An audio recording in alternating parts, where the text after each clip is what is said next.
say that everything's kind of a la carte.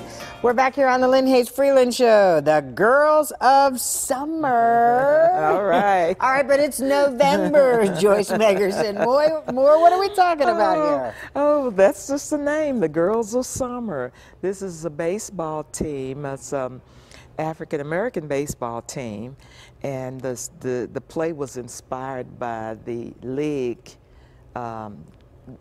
There was a play called something about the league. Oh yeah, A League of Their Own. A League of Their Own. Tom Hanks and Gina Davis in that African American girl threw her, tossed her the ball. I have to look for that again, and that inspired Leon Gray, who wrote this. He says she threw that ball like, I can do this. And so, of course, she wasn't allowed to play in that team. Right. There were about three or more African-American women who had tried to try out for that, the league, that's the white league. Right. And because None of their them got skin, in.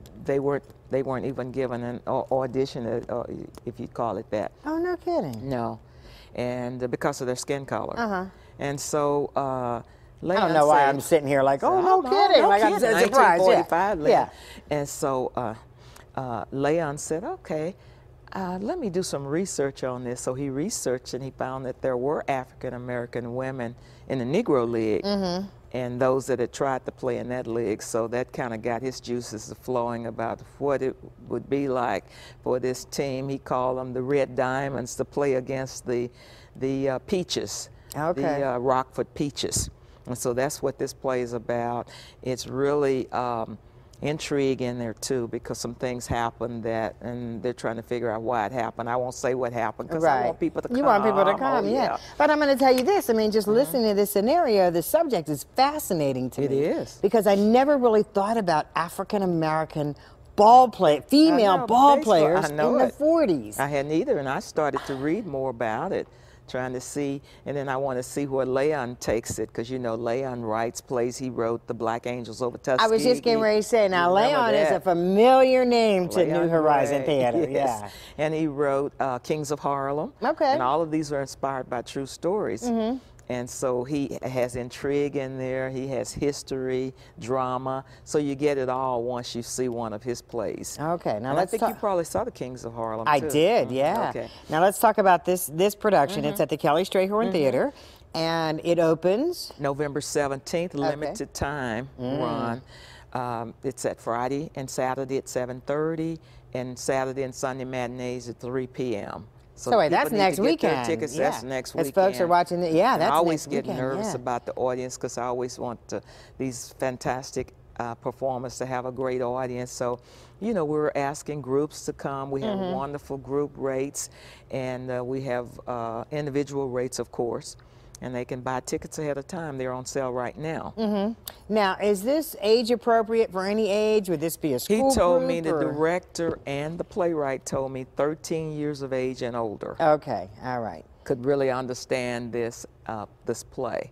And I'm going to guess that this really is a good play for our young people in particular, because if I'm not that familiar with African-American women of color playing baseball in the 40s, I know our 15-year-olds can't be so familiar. I wasn't either, and so that's the good part about his plays. It gives you good historical information, like, you know, Tuskegee Airmen, and like the Kings of Harlem who played in New York, and now this group. And we didn't know, a lot of us didn't know about it. And of course, like anything else, when you get a group of women together, there's stuff that happens just because there's a group of women together. Yeah. So at the end of the day, at the end of the play, do you know the ending? You know the play. I know the play, but I don't really know the ending. I kind of know the play because I've been reading about it, but I haven't seen the play. See, here's where I was going with this. Like, I always like to know how I'm going to feel at the end of a play. So, for example, there are some plays that you feel very uplifted. A lot of August Wilson plays, you go and you need somebody to talk to help you string it all together and figure out, what did this really mean and what was he trying to say? So I was trying to figure out how I was going to feel. That's the good part after plays is to discuss, and you know, these groups will come in and they can go, and there are a lot of places to eat around Kelly Strayhorn. There are, and to discuss the play.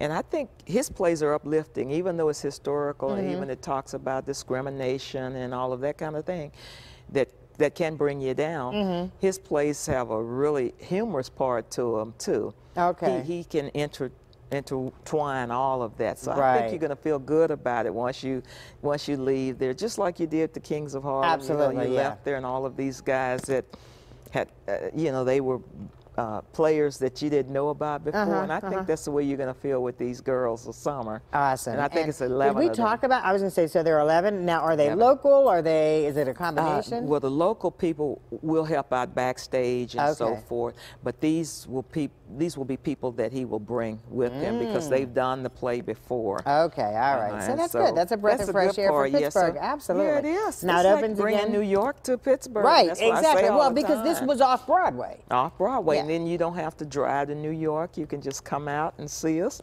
support an African-American theater company. Absolutely. Okay.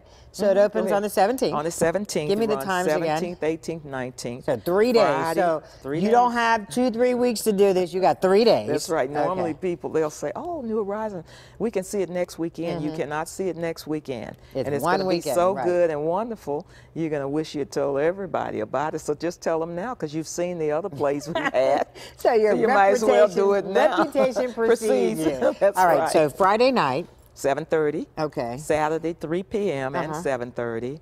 And Sunday, 3 p.m. Okay, and you that's can it. get tickets. You can get tickets at Dorsey's Record, or you can go to newhorizontheater.org, or either brownpapertickets.com. Perfect. Sounds exciting. You can call us too, 412-431-0773, and I can tickets discuss anyway, those group yeah. rates. There you go, and that's a good thing for the group rates. Okay, Wonderful perfect. group rates. Okay. You would never get this price in New York. Certainly not off Broadway. Off Broadway. There you go. So, Joyce, thanks so much Lynn. for joining us today. Thank you. We're going to take a commercial break. When we come back, I'm going to introduce you to a waiting child.